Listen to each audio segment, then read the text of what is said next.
Sorry guys, my bad. This is, I think it probably is the most difficult for me to play in tune. So I'll try to do my best here, and let's try everybody to do the same. 1, 2, 3.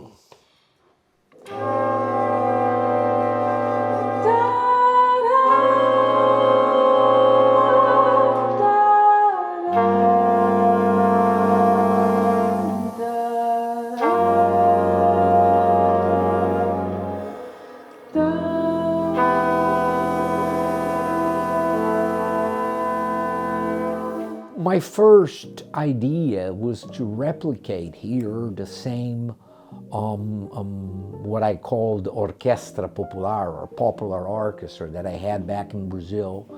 It was different than a big band, but it was even a little bit larger, 20, as I said, 23-piece orchestra.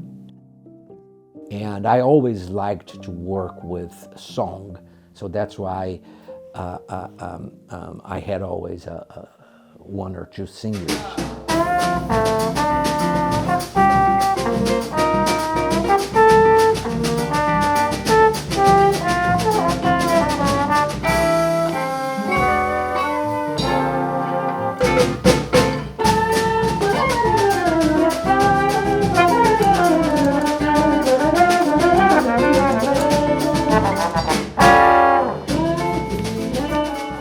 For this semester, we try to focus on the music of Tom Jobim, because the idea was to perform in a festival that's happening in February, March. We built this beautiful repertoire about Tom Jobim with Vittorio Lozano and Alex Manfredo singing, and all the boys playing.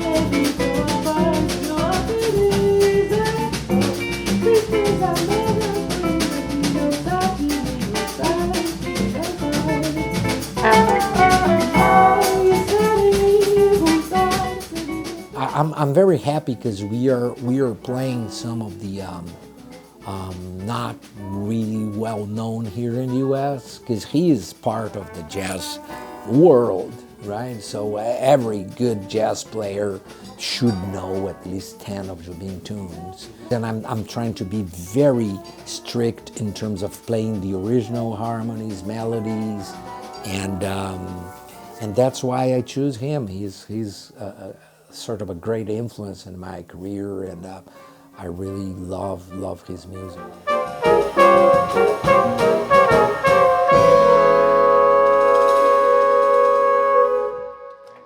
I think that when we play as quiet as we can, it's a bonus, because the swing is going to be there always, and the alto flute, we all know it doesn't have much sound.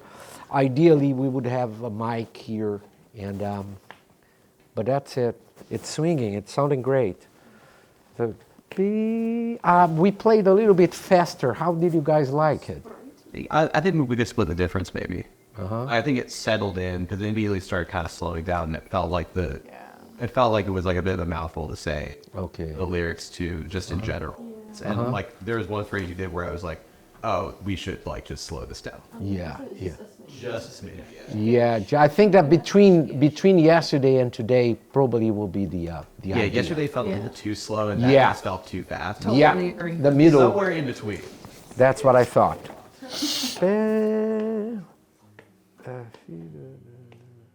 One thing that I noticed, especially with this group, they are always very curious about the culture itself.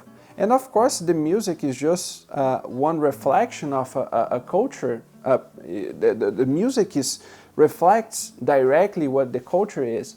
So, and I think it is not only the music at all, it's just like how about the mindset. Even if you look at some of the lyrics of the songs that we play, they reflect pretty much the culture, like especially in Brazil in the 60s, late 50s and early 60s. And some of them mention about like at some point going there and visiting, because the music, you kind of feel that vibe. And because we play this music like 2 times a week, more and more they absorb and they are curious about, maybe I should go down there and see how that happens firsthand, you know, like that kind of ensemble also sparks the desire of some of them to go there and check it out, you know, firsthand what it is to be in Brazil, what is like the music there, how is that music in the context of a hot sun, on a beach, like great musicians, you know, like how is that feels like, and most of them they really curious about that. Okay, thank you. You know what? We are the only one in the history of Brazilian music to play this lyric because I translated. Ha ha ha. So no one else plays this shit. Alrighty, desafinado. If there's something that I would like to represent better, it is more the mixing and the different songs, the different styles and genders that we have in Brazil. Because we just play one really specific that was born in Rio during the late 50s, early 60s. That's one that we play. But if you go up in the coast, you have the northeast, you have Baião, you have Frevo, you have several other styles like within this short coast in Brazil. And if you go deep south, you have different other styles, you know, like Guarania. You have other styles that even for musicians from Brazil is so broad that we have to study. Why can't you see how much this hurts me? With your perfect beauty and your perfect pitch, you're a perfect terror. When I come around, must you always put me down? If you say my singing is all my love, Last semester we played other Brazilian genres. Bossa Nova is just the most famous name.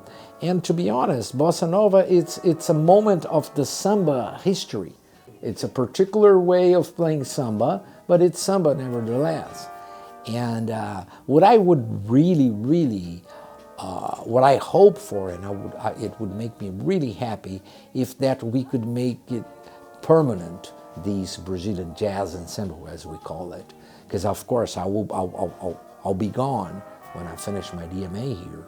And the idea is, with the support of the Lehman Center for Brazilian Studies, and we were always having Brazilian students coming, is to have as a permanent combo of the university that we could be here teaching musicians to play Brazilian music.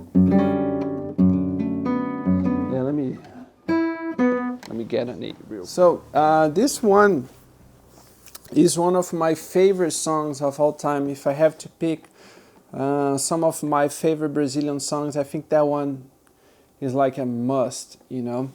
And this is called Gente Humilde by Garoto. Garoto composed this melody and, you know, like chords and everything, composed the song.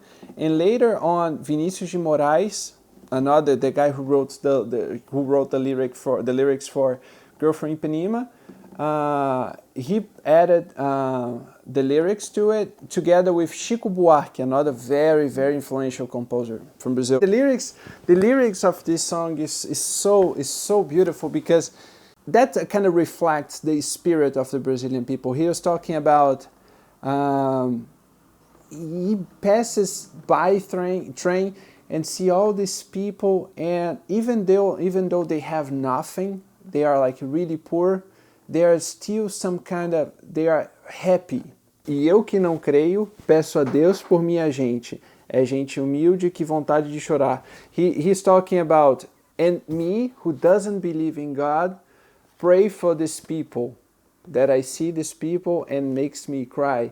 But it is a very deep meaning, the whole lyrics, and associated with this beautiful melody.